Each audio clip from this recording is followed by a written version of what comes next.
Hello viewers, আজকে আমি আবার তোমাদের সঙ্গে চলে এসেছি আইটিআই 2024-এর নতুন একটা আপডেট নিয়ে। আজকের ভিডিওটা যারা মাধ্যমিক পরীক্ষার্থী রয়েছে বা যারা মাধ্যমিক পাস আউট রয়েছে তাদের মধ্য থেকে যারা আইটিআই অ্যাডমিশন নিতে চাও তাদের জন্য এই ভিডিওটি।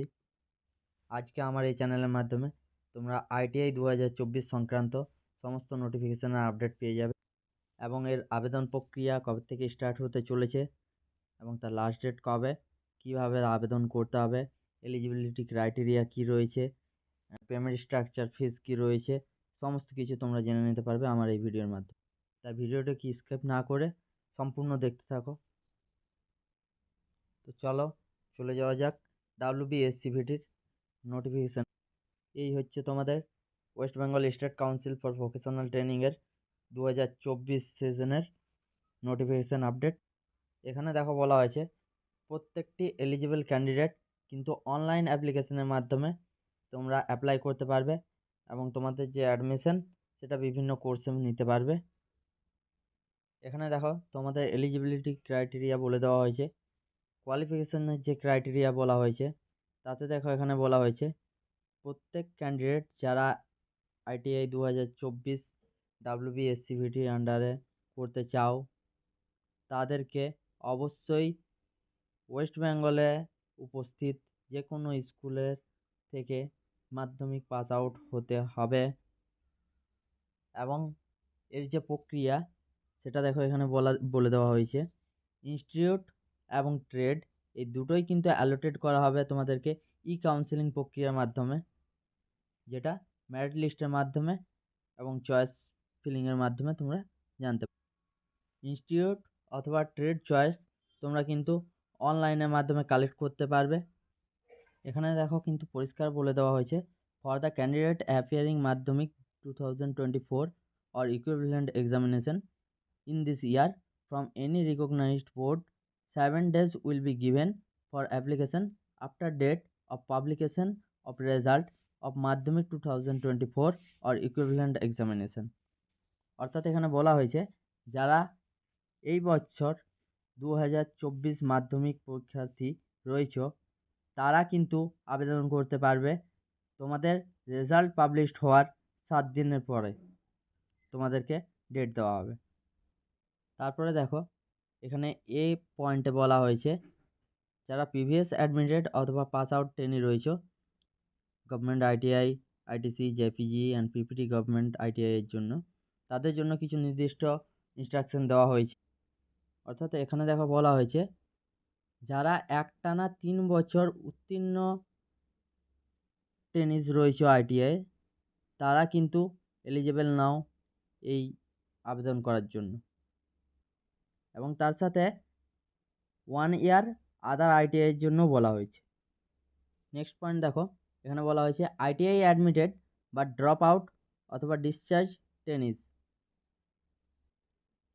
অর্থাৎ যারা কিন্তু আগে আইটিআই অ্যাডমিশন নিয়েছিলে কিন্তু ড্রপ আউট অথবা ডিসচার্জ ট্রেনি রয়েছে তারাও কিন্তু একটানা 3 বছর সেম আইটিআই এর জন্য এলিজিবল নাও, আদার্সদের ক্ষেত্রে 1 বছর। তারপরে দেখো এখানে এজ লিমিট বলে দেওয়া হয়েছে যারা 14 বছর পার করে গেছো তারা কিন্তু এলিজিবল এই আবেদন করার জন্য, অর্থাৎ 1/8/2010 আগে যাদের জন্ম হয়েছে তারা কিন্তু এই আবেদনটি করতে পারবে। এখানে কিন্তু কোনো আপার এজ লিমিট বলে দেওয়া হয়নি, অর্থাৎ 14 বছরের ওপরে সবাই কিন্তু এখানে আবেদন করতে পারবে। তারপরে দেখো বি পয়েন্টে এখানে একাডেমিক কোয়ালিফিকেশন বলে দেওয়া হয়েছে কি প্রয়োজন কাদের জন্য। দেখো এখানে কিন্তু দুটো ক্যাটাগরিতে তোমাদের আইটিআইকে বিভক্ত করা হয়েছে, একটা ই গ্রুপ এবং একটা এম গ্রুপ। যারা এম গ্রুপ ট্রেডের জন্য অ্যাডমিশন নিতে চাইছো তাদের মিনিমাম এন্ট্রি কোয়ালিফিকেশন যেটা হতে চলেছে সেটা হচ্ছে মাধ্যমিক পাস আউট অথবা তার সমতুল্য পাস আউট হওয়া চাই কোনো রিকগনাইজড বোর্ড থেকে। আর যারা ই গ্রুপ ট্রেডের জন্য অ্যাডমিশন নিতে চাও তাদেরকে কিন্তু ক্লাস 8 পাস আউট হওয়া চাই যে কোনো রিকগনাইজড স্কুল থেকে। তারপরে দেখো এখানে বলা হয়েছে মাধ্যমিকে অথবা তার সমতুল্য কোনো পরীক্ষায় যাদের মাধ্যমিকে ম্যাথামেটিক্স এবং ফিজিক্যাল সায়েন্স সাবজেক্ট ছিল না, তারা কিন্তু ইঞ্জিনিয়ারিং গ্রুপের মতো ট্রেডে অ্যাডমিশন নিতে পারবেন। তারপরে দেখো এখানে বলা হয়েছে, যদি কোনো অ্যাপ্লিক্যান্ট মাধ্যমিক পাস আউট হয়ে থাকে, সে কিন্তু এম গ্রুপ এবং ই গ্রুপ দুটো ট্রেডেই অর্থাৎ দুটো গ্রুপেই একসাথে অ্যাডমিশনের জন্য ফর্ম ফিল আপ করতে পারবে। সি পয়েন্টে দেখো বলা হয়েছে অ্যাপ্লিক্যান্টের মেরিট প্যানেল সম্পর্কে। তোমাদের মেরিট কিভাবে নির্ধারণ করা হবে তা কিন্তু এখানে বলে দেওয়া হয়েছে। দেখো এখানে বলা হয়েছে তোমাদের মাধ্যমিকের যে অবটেন মার্ক রয়েছে, অর্থাৎ তোমরা যে মার্কস পেয়েছো যতর মধ্যে, সেই মার্কসের ভিত্তিতে তোমাদের কিন্তু মেরিট বার করা হবে। কোনো সেপারেটেড এন্ট্রান্স টেস্ট কিন্তু নেওয়া হবে না তোমাদের। আর ই গ্রুপ ট্রেডের জন্য যারা অ্যাডমিশন নিতে চাইছো, তাদের কিন্তু ক্লাস 8-এর যে অবটেন মার্কস রয়েছে, সেই মার্কসের ভিত্তিতে তোমাদের মেরিট বার করা হবে। ডি পয়েন্টে দেখো তোমাদের ফর্ম ফিল আপের যে অনলাইন প্রসিডিওর, সেটা কিন্তু বলে দেওয়া হয়েছে। এম গ্রুপের জন্য যে প্রসিডিওর সেটাও বলে দেওয়া হয়েছে, এবং ই গ্রুপের যে প্রসিডিওর সেটাও বলে দেওয়া হয়েছে।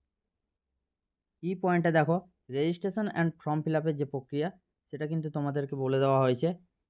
এখানে দেখো বলা হয়েছে scvtwb.in এই ওয়েবসাইটের মাধ্যমে তোমরা অনলাইন ফর্ম ফিল আপ শুরু করতে পারবে, এবং ক্যান্ডিডেটের অবশ্যই একটা মোবাইল নাম্বার থাকা চাই, যেটার সাহায্যে তোমরা রেজিস্ট্রেশন প্রক্রিয়া করতে পারবে এবং সেটাতে পাসওয়ার্ড জেনারেট করতে পারবে।